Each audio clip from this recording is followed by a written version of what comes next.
বন্ধুরা, আজকে যে রেসিপিটা আপনাদের সাথে শেয়ার করছি সেটা কিন্তু খাসির মাংসকেও হার মানায়। আর এটা খেতে কিন্তু খুবই অসাধারণ হয়। আর দেখুন, দেখতেও কত সুন্দর হয়েছে। অনেকেরই প্রায় পছন্দের একটা ডিশ। এইরকম ধরনের ইঁচড়ের তরকারি যদি দুপুরের পাতে থাকে তাহলে কিন্তু মাছ মাংস সব কিছুই ফেল হয়ে যাবে। এটা দিয়েই কিন্তু এক থালা ভাত নিমেষেই শেষ হয়ে যাবে। তো চলুন দেখে নিন আমি রেসিপিটি কিভাবে করছি। আশা করি আপনাদের সকলের খুব ভালো লাগবে। নমস্কার বন্ধুরা, প্রবাসী কুকিংয়ে আপনাদের সকলকে স্বাগত জানিয়ে আজকে একটা দারুণ স্বাদের রেসিপি নিয়ে আপনাদের কাছে চলে এসেছি। সেটা হলো ইঁচড়ের তরকারি। অনুষ্ঠান বাড়িতে যেভাবে ইঁচড়ের তরকারি রান্না করে আজকে কিন্তু সেভাবেই আমি আপনাদের সাথে ইঁচড়ের তরকারিটা শেয়ার করব। তো চলুন দেখে নিন আমি কিভাবে করছি। আশা করি আপনাদের ভালো লাগবে। সবাই প্রথম থেকে শেষ পর্যন্ত দেখবেন। যারা ইউটিউব থেকে দেখছেন তাদেরকে বলবো আমার চ্যানেলটাকে সাবস্ক্রাইব করে পাশে থাকা বেল আইকনটা টিপে দেবেন। আর যারা ফেসবুক পেজে যাবেন তারা প্রবাসী কুকিং পেজে গিয়ে আর পেজটাকে ফলো করে দেবেন। তো চলুন আমি রান্নাটা শুরু করি। আর প্রচুর লাইক কমেন্ট শেয়ার করবেন। এখানে ইঁচড় নিয়েছি। ইঁচড়গুলোকে এরকম ডুমো ডুমো করে কেটে নিয়েছি। প্রথমে আমি ইঁচড়টাকে একটু সিদ্ধ করে নেব। কড়াই ধরিয়ে দিয়েছি। কড়াইয়ের মধ্যে দিয়ে দিচ্ছি পরিমাণ মতো জল।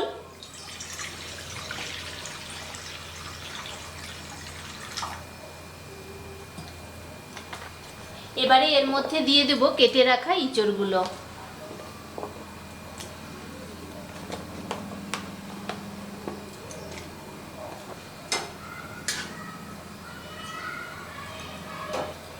দিয়ে দিচ্ছি একটুখানি নুন আর একটুখানি হলুদ গুঁড়ো। নুন হলুদ দিয়ে ইঁচড়টাকে ভালো করে সিদ্ধ করে নেব। এবারে এটাকে আমি ঢাকা দিয়ে দিচ্ছি। ঢাকা দিয়ে 10 মিনিটের মতো এটাকে সিদ্ধ করে নেব। তো বন্ধুরা, মিনিট 15 মতো হয়ে গেছে। এবারে ঢাকনাটা খুলে আমি দেখি এটা কীরকম সিদ্ধ হলো। মাঝখানে কিন্তু আমি একবার নাড়িয়ে দিয়েছিলাম। এটাকে এই দেখুন সিদ্ধ হয়ে গেছে।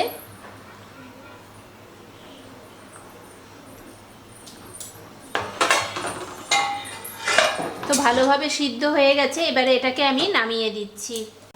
তো কড়াই বসিয়ে কড়াইতে দিয়ে দিয়েছি পরিমাণ মতো তেল।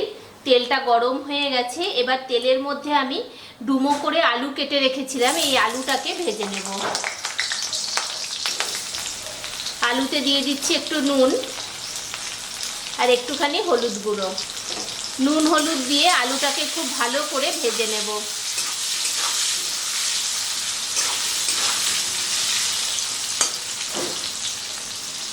তো আলুটা কিন্তু লাল করে ভাজা হয়ে গেছে।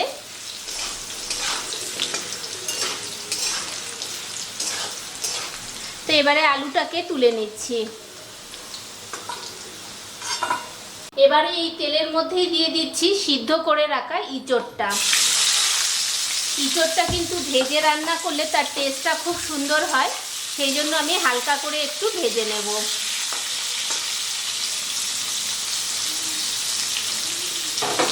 তো ইঁচড়টা দেখুন হালকা করে ভেজে নিয়েছি। এবারে আমি ইঁচড়টাকে তুলে নিচ্ছি। খুব বেশি ভাজবেন না, হালকা করে একটু ভেজে নেবেন। এবারে এই তেলের উপরে দিয়ে দিচ্ছি আর একটুখানি তেল। তেলটা গরম হয়ে গেছে। তেলের মধ্যে দিয়ে দিচ্ছি ফোড়নে দুটো এলাচ। এলাচের মুখটা আমি ফাটিয়ে নিয়েছি। দারচিনি, একটা তেজপাতা আর একটুখানি গোটা জিরে। তো ফোড়নটাকে ভালো করে ভেজে নেব। ফোড়নটা ভাজা হয়ে গেছে।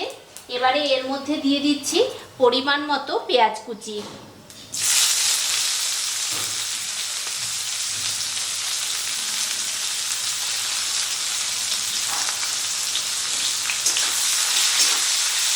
পেঁয়াজটাকে বেশ লাল করে ভেজে নেব।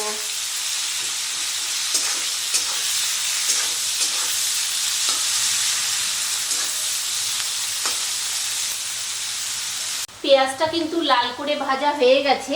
এবারে এর মধ্যে দিয়ে দিচ্ছি 1 চামচ আদা রসুনের পেস্ট আর দিয়ে দিচ্ছি কেটে রাখা টমেটো। একটা বড় সাইজের টমেটো নিয়েছি।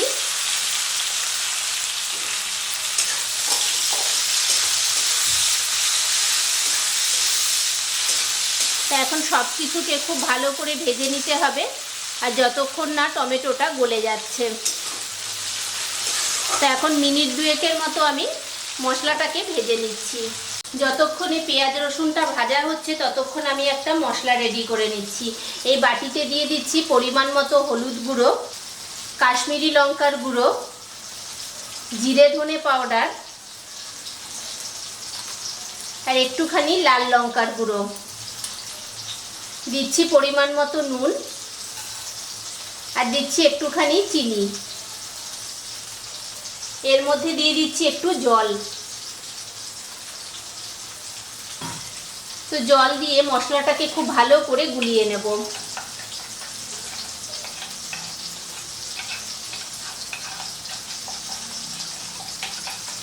মশলাটা এরকম গুলিয়ে রেখে দিলে মশলাটা কিন্তু খুব সুন্দরভাবে ফুলে ওঠে আর রান্নার স্বাদটাও কিন্তু অসাধারণ হয়।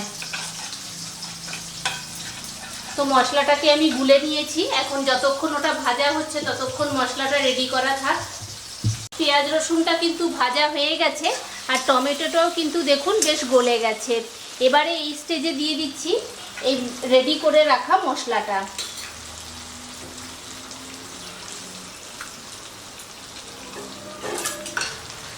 মশলা দিয়ে মশলাটাকে খুব ভালো করে কষিয়ে নিতে হবে যতক্ষণ না মশলা থেকে তেল ছেড়ে যাচ্ছে।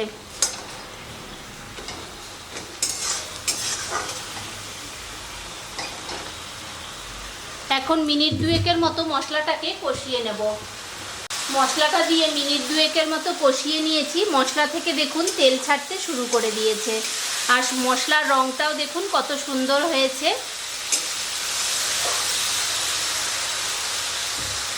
এবারে এর মধ্যে দিয়ে দেব 2 চামচের মতো টক দই।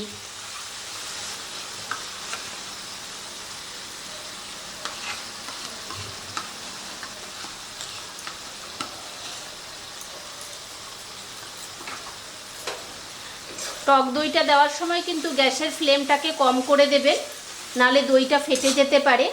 এখন দইটা দিয়ে আরও মিনিট খানেকের মতো আমি মশলাটাকে কষিয়ে নেব।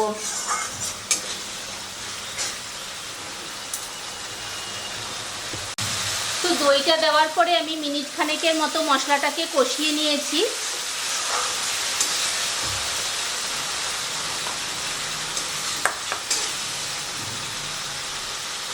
এবারে এর মধ্যে দিয়ে দিচ্ছি ভেজে রাখা আলুটা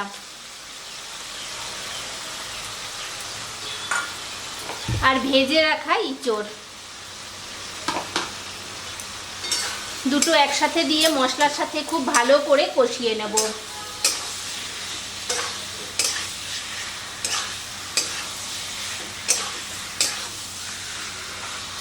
তো এখন মিনিট 2 মতো এটাকে মশলার সাথে কষিয়ে নিই। তো বন্ধুরা মিনিট 2 মতো মশলার সাথে আমি ইঁচড়টাকে কষিয়ে নিয়েছি আর দেখুন কত সুন্দর কালারটা যেমন হয়েছে, কষানোটাও কিন্তু কতটা পারফেক্ট হয়েছে।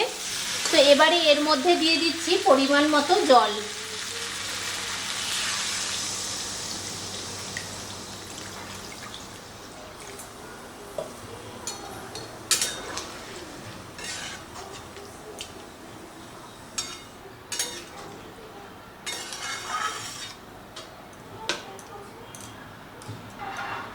এবারে এটাকে ঢাকা দিয়ে দেবো। ঢাকা দিয়ে 8 থেকে 10 মিনিট আমি রেখে দেবো।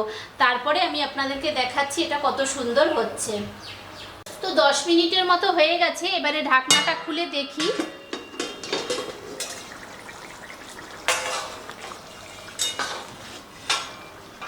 দেখি আলুটা সিদ্ধ হলো নাকি।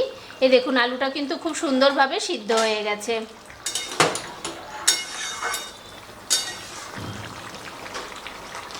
তো এটাকে আরেকটুখানি আমি শুকনো করব।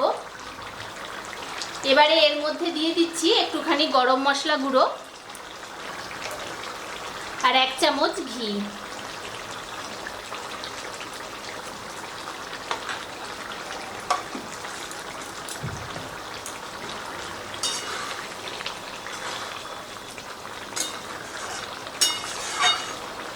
তো ঝোলটা আর একটু শুকনো হোক, শুকনো হলে এটাকে আমি নামিয়ে দেব।